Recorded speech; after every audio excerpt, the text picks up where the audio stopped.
إن الصلاة كانت على المؤمنين كتابا موقوتا۔ حضور اقدس صلی اللہ علیہ وسلم کا ارشاد ہے کہ اللہ جل شانہ نے میری امت پر سب چیزوں سے پہلے نماز فرض کی، اور قیامت میں سب سے پہلے نماز ہی کا حساب ہوگا۔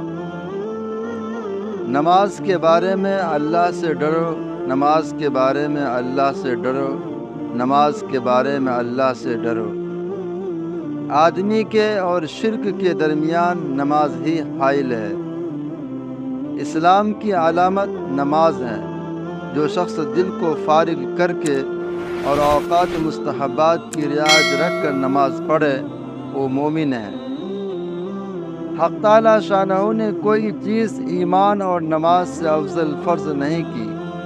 اگر اس سے افضل کسی اور چیز کو فرض کرتے تو فرشتوں کو اس کا حکم دیتے۔ فرشتے دن رات کوئی رکوع میں ہے، کوئی سجدے میں۔ نماز دین کا ستون ہے۔ نماز شیطان کا منہ کالا کرتی ہے۔ نماز مومن کا نور ہے۔ نماز افضل جہاد ہے۔ جب آدمی نماز میں داخل ہوتا ہے تو حق تعالی شانہ اس کی طرف پوری توجہ فرماتے ہیں۔ جب وہ نماز سے ہٹ جاتا ہے تو وہ بھی توجہ ہٹا لیتے ہیں۔ جب کوئی آفت آسمان سے اترتی ہے تو مسجد کے آباد کرنے والوں سے ہٹ جاتی ہے۔ اگر آدمی کسی وجہ سے جہنم میں جاتا ہے تو اس کی آگ سجدے کی جگہ کو نہیں کھاتی۔ اللہ نے سجدہ کی جگہ کو آگ پر حرام فرمایا ہے۔ سب سے زیادہ پسندیدہ عمل اللہ کے نزدیک وہ نماز ہے جو وقت پر پڑھی جائے۔ اللہ جل شانہ کو آدمی کی ساری حالتوں میں سب سے زیادہ یہ پسند ہے کہ اس کو سجدہ میں پڑا ہوا دیکھیں کہ پیشانی زمین سے رگڑ رہا ہے۔ اللہ جل شانہ کے ساتھ آدمی کو سب سے زیادہ قرب سجدہ میں ہوتا ہے۔ جنت کی کنجیاں نماز ہے۔ جب آدمی نماز کے لیے کھڑا ہوتا ہے تو جنت کے دروازے کھل جاتے ہیں اور اللہ جل شانہ کے اور اس نمازی کے درمیان کے پردے ہٹ جاتے ہیں، جب تک کہ کھانسی وغیرہ میں مشغول نہ ہو۔ نمازی شہنشاہ کا دروازہ کھٹکھٹاتا ہے اور یہ قاعدہ ہے کہ جو دروازہ کھٹکھٹاتا ہی رہے تو کھلتا ہی ہے۔ نماز کا مرتبہ دین میں ایسا ہے جیسا کہ سر کا درجہ بدن میں۔ نماز دل کا نور ہے۔ جو اپنے دل کو نورانی بنانا چاہے نماز کے ذریعہ سے بنا لے۔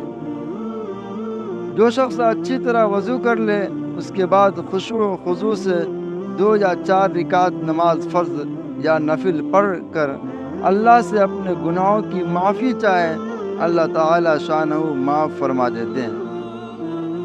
زمین کے جس حصہ پر نماز کے ذریعہ سے اللہ کی یاد کی جاتی ہے وہ حصہ زمین کے دوسرے ٹکڑوں پر فخر کرتا ہے۔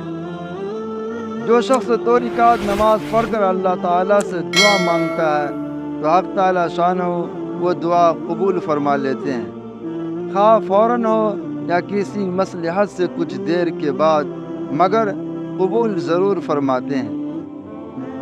جو شخص تنہائی میں 2 رکعت نماز پڑھے جس کو اللہ اس کے فرشتے کے سوا کوئی نہ دیکھے تو اس کو جہنم کی آگ سے بری ہونے کا پروانہ مل جاتا ہے۔ جو شخص ایک فرض نماز ادا کرے اللہ جل شانہ کے یہاں ایک مقبول دعا اس کی ہو جاتی ہے۔ جو 5 نمازوں کا اہتمام کرتا رہے ان کے رکوع و سجود اور وضو وغیرہ کو اہتمام کے ساتھ اچھی طرح پورا کرتا رہے، جنت اس کے لیے واجب ہو جاتی ہے اور دوزخ اس پر حرام ہو جاتی ہے۔ مسلمان جب تک 5 نمازوں کا اہتمام کرتا رہتا ہے شیطان اس سے ڈرتا رہتا ہے، اور جب وہ نمازوں میں کوتاہی کرنے لگتا ہے تو شیطان کو اس پر جرأت ہو جاتی ہے اور اس کے بہکانے کی طمع کرنے لگتا ہے۔ سب سے افضل عمل اول وقت نماز پڑھنا ہے۔ نماز ہر متقی کی قربانی ہے۔ اللہ کے نزدیک سب سے زیادہ پسندیدہ نماز کو اول وقت پڑھنا ہے۔ صبح کو جو شخص نماز کو جاتا ہے اس کے ہاتھ میں ایمان کا جھنڈا ہوتا ہے، اور جو بازار کو جاتا ہے اس کے ہاتھ میں شیطان کا جھنڈا ہوتا ہے۔ ظہر کی نماز سے پہلے 4 رکعتوں کا ثواب ایسا ہے جیسا کہ تہجد کی 4 رکعتوں کا۔ ظہر سے پہلے 4 رکعتیں تہجد کی 4 رکعتوں کے برابر شمار ہوتی ہے۔ جب آدمی نماز کو کھڑا ہوتا ہے تو رحمت الہی اس کی طرف متوجہ ہو جاتی ہے۔ افضل ترین نماز آدھی رات کی ہے، مگر اس کے پڑھنے والے بہت ہی کم ہیں۔ میرے پاس حضرت جبرائیل علیہ السلام آئے اور کہنے لگے، اے محمد صلی اللہ علیہ وسلم، وہ کتنا ہی آپ زندہ رہیں، آخر ایک دن مرنا ہے، اور جس سے چاہے محبت کریں، آخر ایک دن اس سے جدا ہونا ہے، اور آپ جس قسم کا بھی عمل کریں، بھلا یا برا، اس کا بدلہ ضرور ملے گا، اس میں کوئی تردد نہیں کہ مومن کی شرافت تہجد کی نماز ہے، اور مومن کی عزت لوگوں سے استغنا ہے۔ آخر رات کی 2 رکعتیں تمام دنیا سے افضل ہے۔ اگر مجھے مشقت کا اندیشہ نہ ہوتا تو امت پر فرض کر دیتا۔ تہجد ضرور پڑھا کرو کہ تہجد صالحین کا طریقہ ہے اور اللہ کے قرب کا سبب ہے۔